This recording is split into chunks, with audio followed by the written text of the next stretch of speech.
Yo, what's up everybody? Back at it with another video. Today, more door panel BS. I'm tired of all black.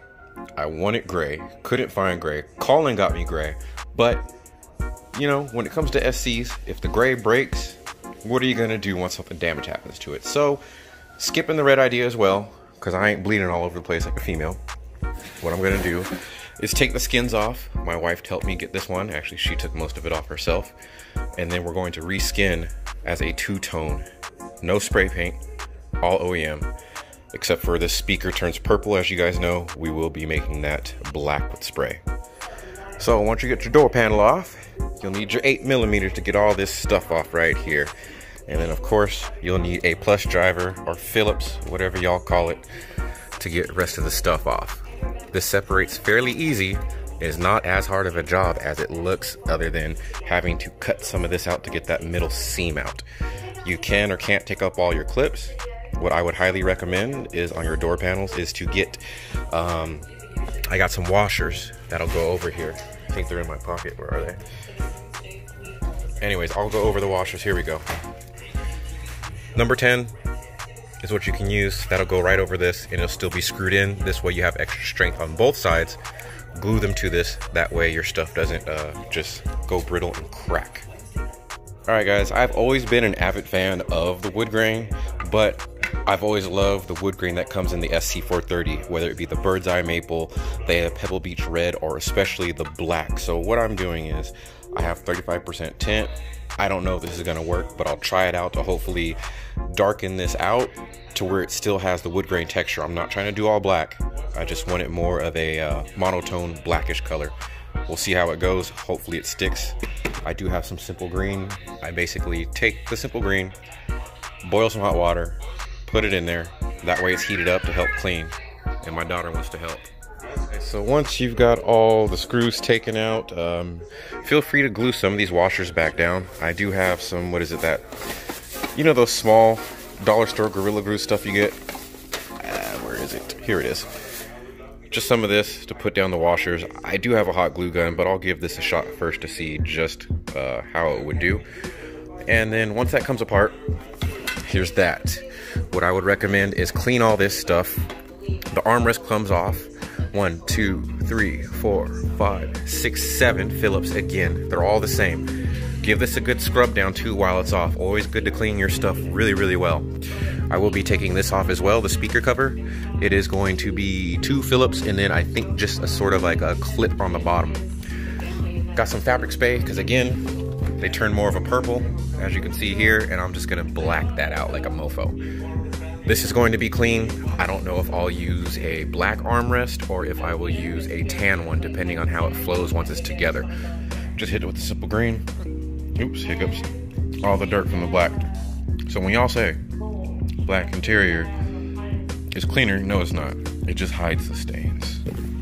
Now, to hit it with this leather cleaner conditioner, and we'll be good to go. Pro top secret tip. What you want to do is cut behind the sound deadening. If you have some, what is it, Dynamat or something, go ahead and replace it. So behind each one of these is little prongs that holds in the basically the attachment transition to the other piece right here. Let me flip it over so you can see. But anyways, you probably want to get something hella slim, like a pocket knife, and then get your flathead to get that under. As you can see, the transition right here, which comes right up once that is released. So please remember that. And then everything else is basically glued on there lightly. And then staples. I did buy me a stapler.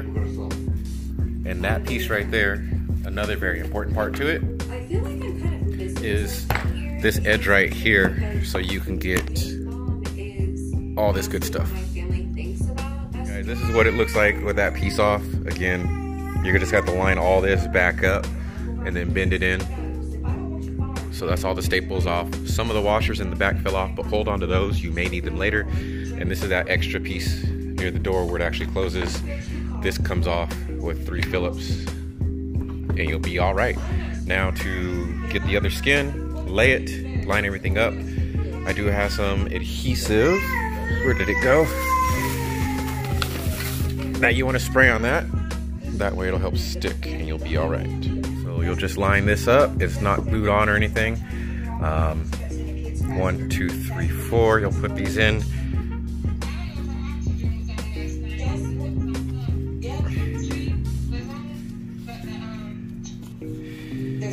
There we go.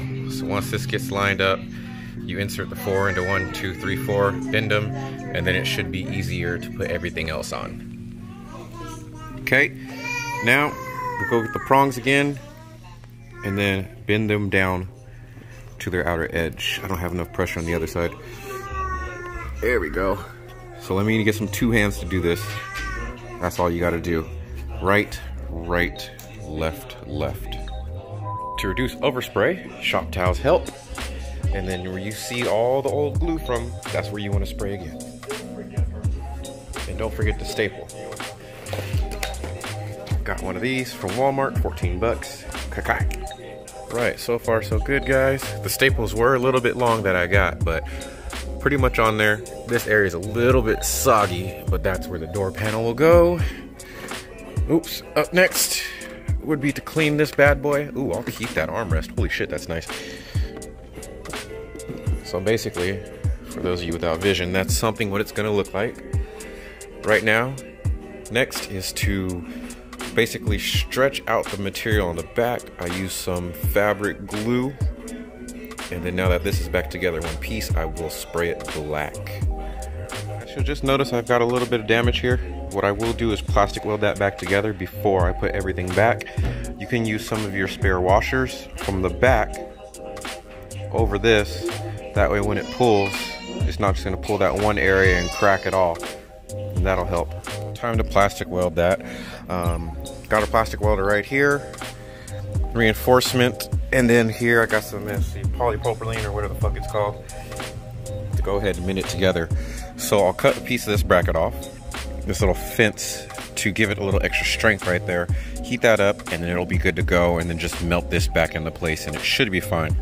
Also, to you guys that were helping me out on Facebook with my yard, it is toast, bro. So any recommendations on a burnt ass yard, this is what it's looking like, would highly be appreciated. I want this full green so when my daughter gets older, we can come out, get a picnic in there. Thank you. TDR on road. Alright, so plastic welded the damage, tab's good, everything's hardened, a little bit of access, and then over here too there were some cracks. Filled those up, and I don't know what's here. I might have to take the skin off, tape over it, and then fill it up. Repaired, and then repaired here as well, so shouldn't be busting up anytime soon. Next, this is good. This one's getting brittle, and that's pretty much breaking, so I will put those washers on the front to help with that. I will be using my mini glue gun right here, and we'll be fine.